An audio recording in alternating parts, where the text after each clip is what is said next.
So yeah, killer chases victim down and murders him in broad daylight. If you guys are ready for this, be sure to like, subscribe, and yeah, let's get straight into it. He said, I done killed them.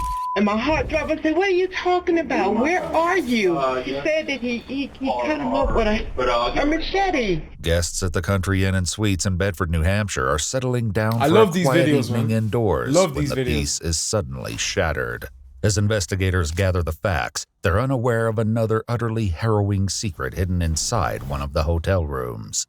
The following report is based on police records, and most of the footage has never been seen before until now.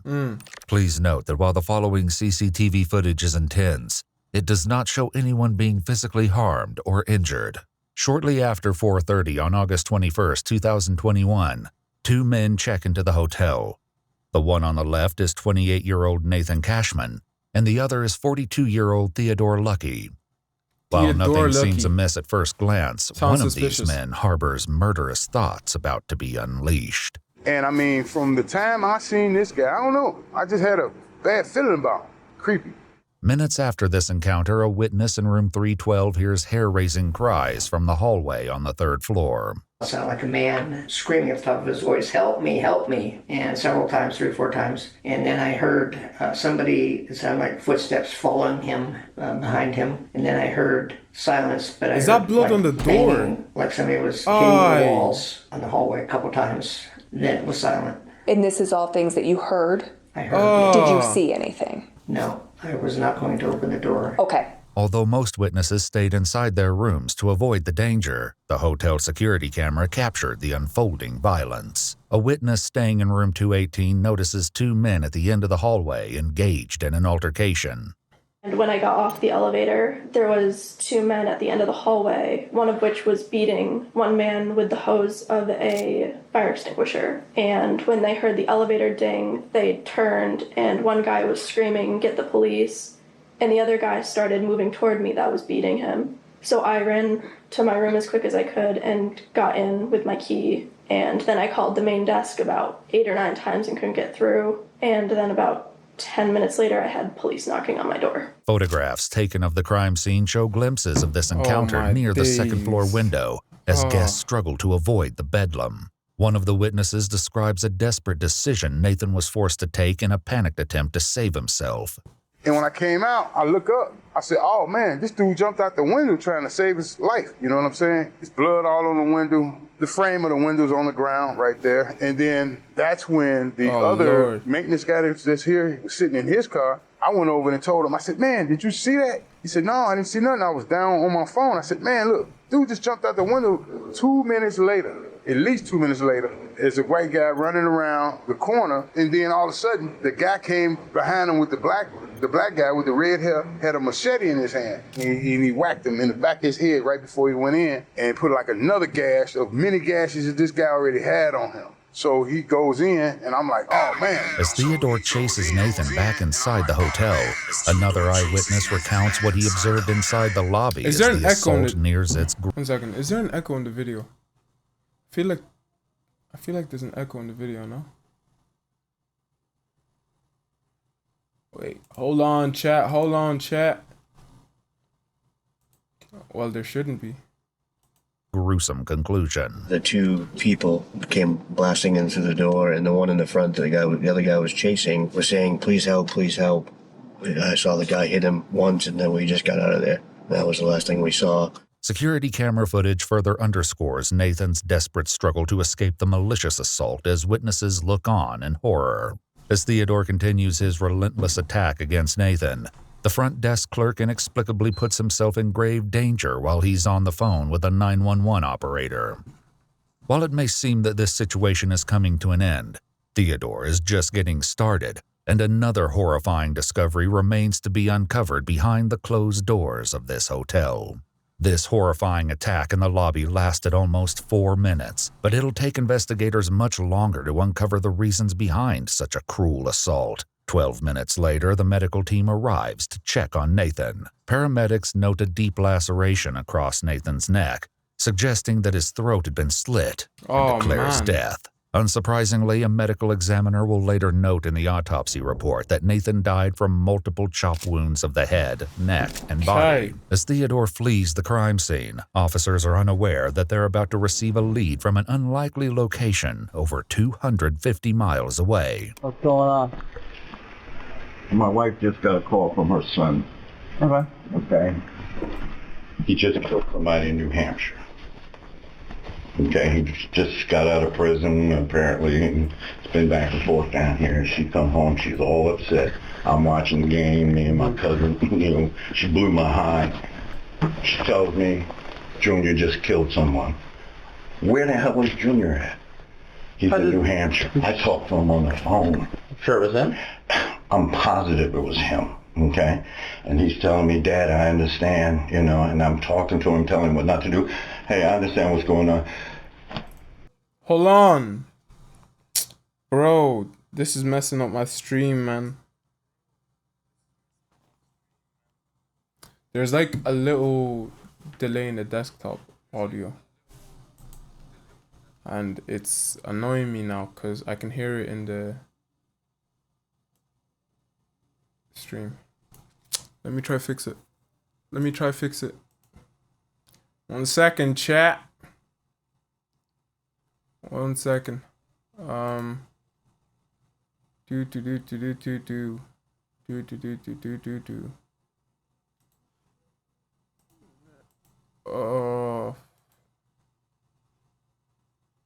bruh. It don't He'll matter. get killed tonight. Let's keep going. Okay? Because they're looking for him. More officers from the Asbury Park Police Department in New Jersey arrive on the scene, and Theodore's mother, Vivian Brown, relays vital information. I got a phone call from my son. He was hysterical. He was cussing, and my son don't cuss around me. He's like, I'm actually so pissed. I thought this time, yeah, there was a delay in the stream. Or not a delay, there was an echo in the stream. I had the video playing twice on my phone. Hey, I'm glad this is the first stream because, oh my god. Oh my god, I'm making rookie mistakes, man. Mom, you was f***ing right. You was f***ing right. I'm like, Junior, what? He said, I done killed the mother. And my heart dropped. I said, what are you talking about? Where are you? He said that he cut him up with a machete at some hotel or somewhere. And I was like, where are you? Where are you? He said, I'm in New Hampshire. I don't know where I'm at. I said, well, whose car are you driving? I don't know. Mom, I'm lost. I don't know. I'm just going to tell you. I'll just tell you that I love you. I'm saying goodbye to you. I'm going away for the rest of my life. I don't give a damn. He's dead. I'm covered in blood. I don't know. I don't know. Yeah. As New Jersey officers dispatch this information to the New Hampshire State Police, Vivian shares more about Theodore. He just got out of prison Mother's Day weekend, May the 7th.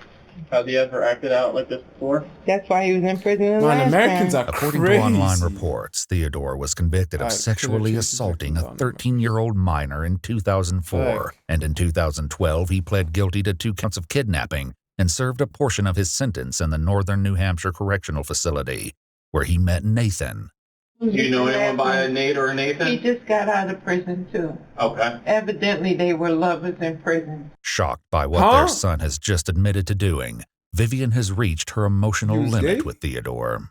I understand. I'm not. Honey, as long as he's alive, that's all that matters. Okay? When he took that boy's life, he should have took his right along with it. That's the way I feel about it. You don't go around here killing nobody. I don't care what they do to you. You don't take nobody's life. I understand that, You don't honey. do that. I just don't want him to die for being stupid. He took someone's life. I don't want to hear that. He should have Yeah, took his life bro. right along with it. If he I wanted to take understand somebody's that, life, he honey. should have took it. Theodore's parents and the officers don't know yet that this is only a part of the crime he committed that day. Oh. Soon, a call comes in that changes the entire dynamic of the situation inside the apartment. Hello? He turned himself in. He's getting ready to walk in. Junior? Yes, Mom. Why, baby? Why? I love you, Mom. I love you too. Where you at? I feel What like he had police mental station you problems. at? I won't even lie. What police station is this? Bedford. Yeah. I took somebody's life, Mom. I did it. As Theodore speaks with his parents, one of the officers makes an alarming observation. He's on the phone. I don't think he's in custody yet. Junior, whose phone are you on? My phone. You are in handcuffs? No, I'm at the police station. A fireman just walked out. Thankfully, Damn. Theodore is taken into custody without further incident. As detectives escort him into an interrogation room and read him his Miranda rights, they will soon confront him about yet another bone-chilling discovery made at the hotel. Why is he shirtless? Nathan was my boyfriend. Okay. All right. How long have you guys been dating? He definitely had mental problems on. Like, from the moment he walked into the room, I could see, man. Guy was shirtless, he's shirtless, has red hair. Yeah. Red hair by choice. He has dyed red hair. What else? Gay?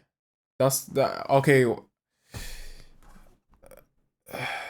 Yeah. Over 3 years. Okay. He's definitely gone. You tell me that. You get that information from me. Well, I didn't say being gay is a problem. Anything you want to know. I'm telling you the information that I have is that he's deceased. Damn. What happened tonight that kind of caused this? I was hurt. Yeah. He got out of prison a few weeks ago. Theodore claims that he drove from New Jersey that morning to see Nathan and arrived at the hotel around noon. We'd like to know what the interaction was in the hotel room. And we started arguing about him yelling at me.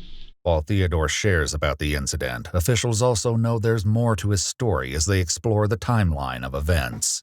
I guess you said, did stuff happen in the hallway, or was it down into the lobby? Or could you help us understand where Is that more blood? happened?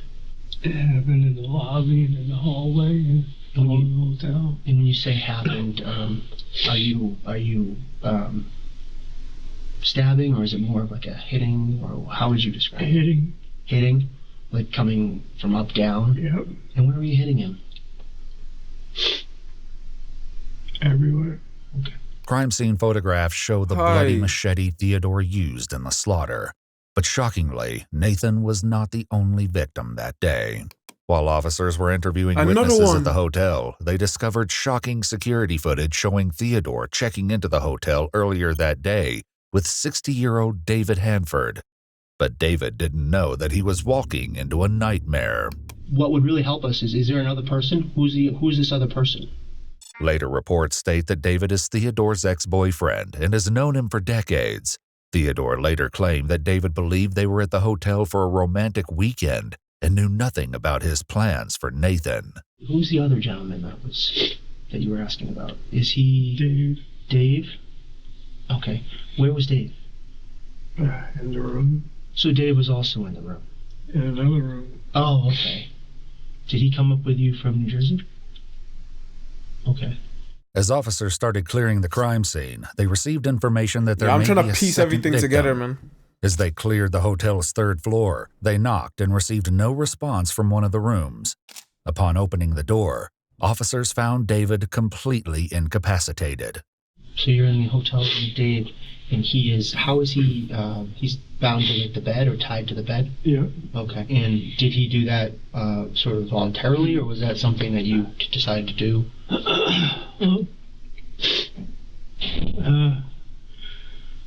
David, well, more so him, he likes the whole SM and bondage type thing.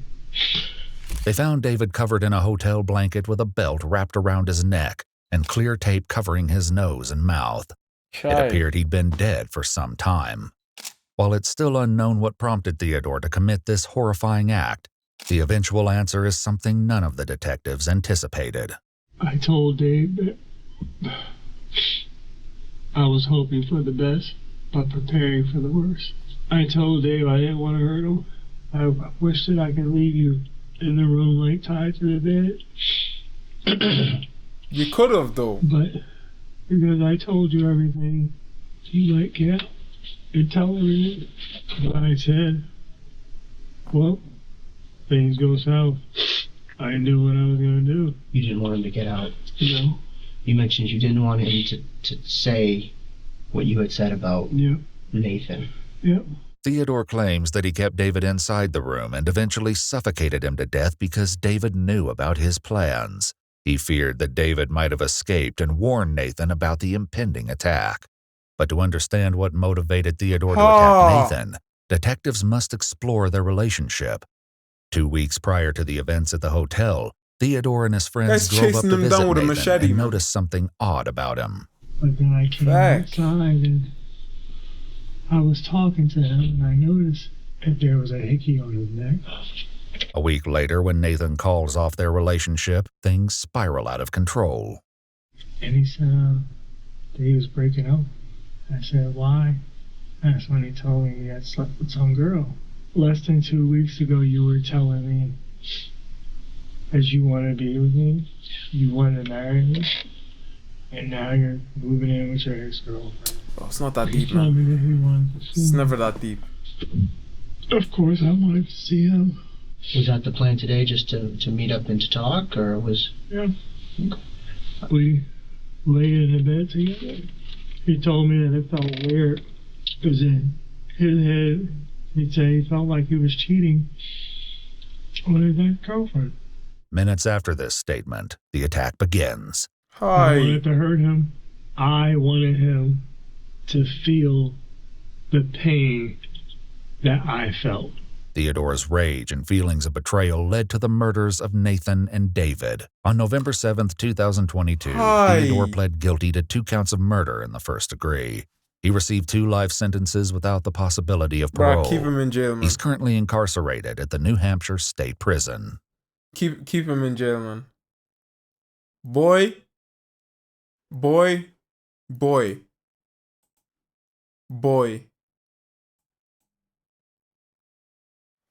He needs to be kept in jail and not taken out. I won't even lie to you, because that's, like, he said it so casually as well. Relax. He said it so casually as well. He was like, yeah, I knew I was going to kill him. Blah, blah, blah, blah, blah, blah. Yeah, he needs to stay in jail, man. You need to keep him in the jail cell. Because what the hell? Someone's chasing me down with a machete in the hallway, bro. I'd have to, like, what do you have to do to be chased down with a machete down the hallway, guy? Because I know cheating ain't that deep to be going around trying to kill someone.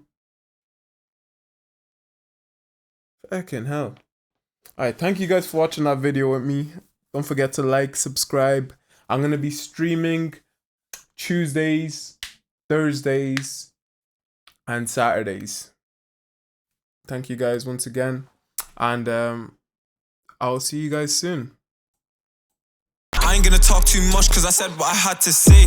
I've been saved by amazing grace. Yeah, I changed my ways to relieve this pain. I got lost in this lonely world. I would hit dead ends but I found my way. I got trapped in this tricky maze. It's not easy being this great. I swear now I've been focused every day, you see. Working hard like 7 days a week. I got too much on me like a jacket. Summer's coming, time to dish the fleece. Not for music, don't know where I'd be. Future's got enough for me to see. Gotta make my way up to the top now. You should know that I can't take defeat. Look, I got some places I should go. Devil tryna go and take my soul. I'm not letting him take control, cause it's a preview of what I got in store. I'm smoking this game and I'm not talking cigarette. No one's blocking me, I do not see no threat. I have my goals, I won't stop till I'm finished them. Got potential, trust me, I ain't finished yet. I do not care about the money, care about the fame. I care about my legacy. I know there's people out there that just envy me, living rent-free in their heads like a memory. No, I do not understand all this jealousy. I'ma bless the world with these melodies. Living my life, look, I don't want no one to disturb me. Look.